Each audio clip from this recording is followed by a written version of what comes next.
Bonsoir à toutes et à tous et bienvenue sur 8 Mont Blanc. Vous le voyez, nous sommes en direct de Val d'Isère où se déroule actuellement le tirage au sort des dossards pour les courses. Nous sommes le vendredi 7 décembre 2018. Voici les titres du journal.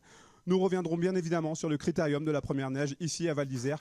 Deux courses sont prévues ce week-end, le géant samedi et le slalom dimanche. Les skieurs français sont bien entendu très attendus. Nous entendrons Alexis Pinturo. Et puis 2 ans après la mort du romancier Michel Butor, Anne Massaglo et la commune de Lucinge ont décidé de rendre hommage à ce pionnier du nouveau roman. Un musée dédié aux livres d'art est actuellement en cours de construction. Petite visite de chantier dans ce journal. Avant de développer ces titres, Nordal Lelandais a été une nouvelle fois mise en examen ce vendredi. À l'origine de cette nouvelle affaire, la découverte d'une vidéo d'agression sexuelle d'une fillette découverte sur un de ses téléphones portables. Il s'agit là de sa 4e mise en examen. La pression monte à quelques heures du critérium de la première neige, Seb. Et oui Manu, les Bleus auront à cœur de briller ici à Val d'Isère pour cette unique étape française de la Coupe du Monde masculine de ski alpin. La fameuse face de Bellevarde est prête à accueillir les meilleurs skieurs de la planète pour un slalom et pour un géant. Et pour les membres de l'équipe de France qui skieront devant leur public, cette étape est forcément un petit peu particulière. On écoute Alexis Pinturo au micro d'Emmanuel Jaude. C'est jamais facile, ouais, surtout qu'il y a beaucoup d'amis aussi qui peuvent venir. Il y a aussi généralement les spectateurs français, hein, ils veulent voir les Français, donc dès qu'on en croise dans la rue, ils nous interpellent. Ça nous prend du coup beaucoup de temps. Et après, ce qu'il ne faut pas oublier, c'est tout simplement aussi qu'on vient là, notamment pour la course, et donc rester concentré au maximum sur la course, sur l'objectif. Et puis après, c'est généralement quand on arrive à mettre ça en place que tout le monde est content. Ouais. Par contre, ouais, ça galvanise complètement. C'est sûr que quand on est encouragé, etc., ça fait plaisir de voir tout le public qui se déplace et qui est là pour ça, pour voir une belle course et qui nous soutient. Ouais, ça galvanise complètement. Je dirais que c'est le profil. Il y a très peu de plats. Il y a énormément de pentes, donc ce qui favorise quand même les skieurs techniques et engagés, parce qu'il faut prendre des risques sur ce genre de piste. Et puis après, il faut essayer au maximum de rester juste techniquement, parce que sinon on peut vite partir à la faute. Donc c'est un alliage qui est jamais facile à trouver, hein, parce que c'est un mix d'engagement, mais aussi en essayant de rester juste pour pas tout perdre. Donc voilà, c'est jamais évident, mais quand ça paye, c'est là qu'on entend la Marseillaise en bas avec tout le monde. Ouais. On change de discipline. Le département de la Savoie consacre 300 000 € chaque année pour aider les clubs de haut niveau amateurs à se développer. Plusieurs conventions allant dans ce sens ont été signées ce jeudi soir du côté d'Aix-les-Bains. Au total, ce sont 25 structures qui sont soutenues par le conseil départemental. On regarde le reportage de Juliette Vincent-Seigné. Avec ses 11 400 licenciés, le sport de haut niveau amateur en Savoie se porte bien.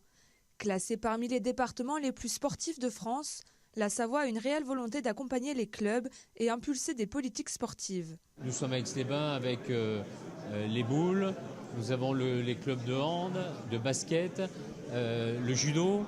Voilà, il y a de nombreux clubs qui sont de formidables locomotives pour le sport français et nous devons de les aider parce que à travers ces clubs de très haut niveau, c'est tout un engouement, c'est toute une motivation supplémentaire pour les jeunes, pour les bénévoles qui se dévouent sans compter. Au total, le département consacre 300 000 € par an aux clubs de haut niveau amateurs.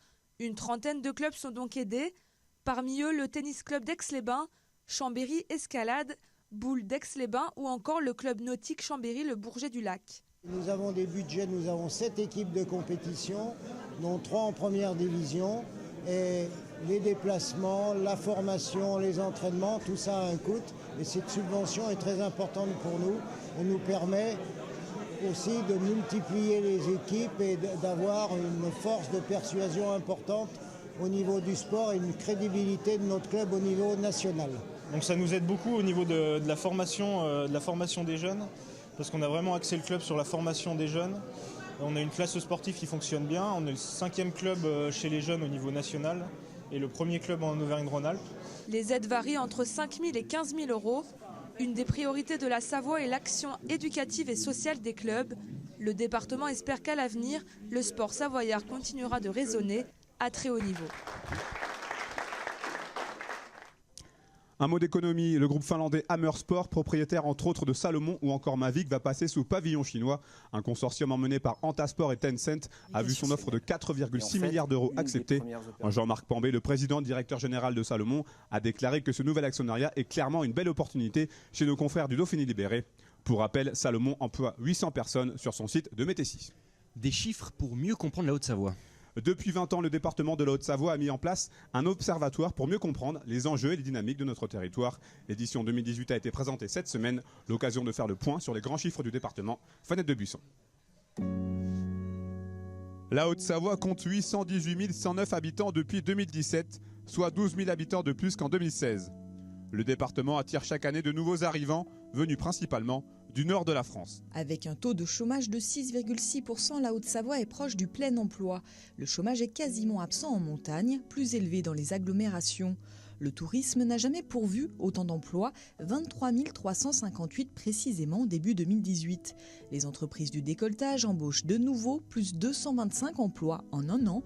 Près de 10 000 personnes travaillent dans le secteur actuellement. L'influence de nos voisins genevois s'est aussi renforcée avec près de 93 000 frontaliers. Ils vivent principalement dans le Genevois français, mais ils sont de plus en plus nombreux à vivre dans la vallée de l'Arve et le bassin annécien. La Haute-Savoie reste un département privilégié. Il est l'un des plus riches de France avec un revenu médian de 25 618 €. Mais les disparités sont de plus en plus fortes. Les hauts revenus sont 5,5 fois plus élevés que les bas revenus, jusqu'à 9,9 fois plus dans l'agglomération d'Annemasse. En 10 ans, la population vivant sous le seuil de pauvreté a augmenté de 52%. Plus d'un Haut-Savoyard sur 10 vit avec moins de 1 015 € par mois. Face à un coût élevé du logement, l'achat est lui en baisse. Autant de défis économiques et sociaux à surmonter pour le département dans les années à venir. Un hommage à un grand homme pour aller jusqu'à la fin de ce journal. Le 24 août 2016, Michel Butor disparaissait. Pour lui rendre hommage, Annemasse Agglo, la commune de Lucinge et différents partenaires institutionnels ont décidé de créer un lieu vivant dédié aux livres d'art à Lucinge dans une ancienne demeure médiévale. Un projet qui s'ajoute à la restauration de la demeure de l'écrivain pionnier du nouveau roman. Visite de chantier avec Jean-Paul Crespi. Le château de Lucinge poursuit sa mue et sa restructuration dessine aujourd'hui les contours du futur manoir des livres. Une architecture sobre, ouverte et lumineuse, des volumes retravaillés, une soupente chaude et accueillante. En 2020, le lieu abritera une bibliothèque patrimoniale dédiée aux livres d'artistes, des ouvrages présentés dans toute leur richesse et leur diversité. Une maison d'écrivains et un manoir des livres pour préserver l'héritage de Michel Butor. En tant qu'architecte, il fallait aussi que je travaille sur le programme qui m'était donné, c'est-à-dire abriter, conserver et exposer et présenter aussi au public des livres d'artistes, donc dans les meilleures conditions. Donc bien évidemment, cette façon de faire s'est appuyée aussi sur la géométrie propre de la maison existante, qui est une structure de plan à 4 carrés, qui nous permet de commander comme ça des pièces les unes à côté des autres. Donc c'est vraiment au service des livres qui seront exposés. Dans cette maison forte du XVIe siècle, des visites guidées, des ateliers pédagogiques pour le jeune public, des expositions permanentes et temporaires seront proposées. À ce jour, le fonds est déjà riche de plus de 800 livres d'artistes.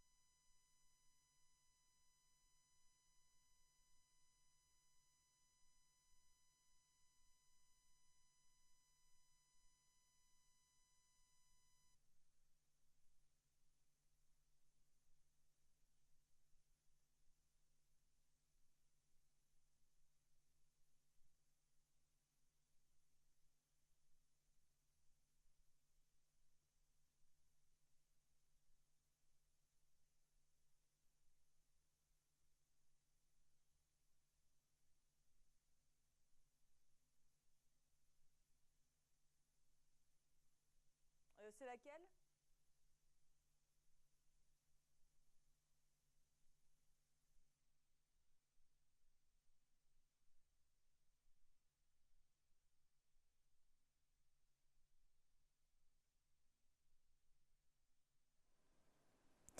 Les aléas du direct, c'est la fin de ce journal et de cette émission spéciale depuis Val d'Isère où toute l'équipe vous a fait vivre les préparatifs et le début de ce critérium de la première neige. On se donne rendez-vous lundi dès 18 h, de retour dans les studios pour vos programmes habituels. D'ici là, passez un très bon week-end. Merci de votre fidélité.